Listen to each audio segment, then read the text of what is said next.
సమయాల్లో వీళ్ళకి జిగురు సరిగా స్రవించదు. ఆ భాగాల్లో కండరాలు కూడా దగ్గరగా వచ్చి ముడుచుకుని ఉంటాయి. అలా జిగురు లేకుండా దగ్గరగా ముడుచుకున్న భాగాల్లో మరి భార్యాభర్తలు కలిసినప్పుడు ఆ రాపిడికి మంట, నొప్పి ఎక్కువగా ఉంటుంది. దీన్ని తగ్గించుకోవటానికి ఒరిజినల్గా నాటు ఆవు నెయ్యి మీకు మార్కెట్లో దొరుకుతుంది. బాగా కాస్ట్లీ ఉంటుంది. అలా నొప్పి, మంట ఆ సమయంలో ఉన్న స్త్రీలు ఆ వేళ్ళని తీసుకెళ్లి యోని మార్గంలో పెట్టి ఆ పేరుకున్న నెయ్యిని పూసేసేయండి.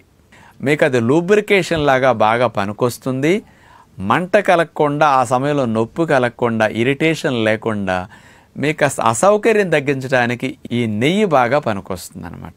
ఆ భాగాల్లో కాస్త ఇరిటేషన్ వల్ల ఇన్ఫ్లమేషన్స్ కూడా రాకుండా ఉండటానికి, మంచి జిగురునివ్వటంతో పాటు రక్షణ కూడా బాగా కలిగిస్తుంది అనమాట. అలాంటి ఒరిజినల్ నాటావు నెయ్యిని వాడుకుంటే స్త్రీలకు ఆ సమయంలో ఇబ్బంది అనేది పూర్తిగా సైడ్ ఎఫెక్ట్స్ లేకుండా తొలగిపోతుంది.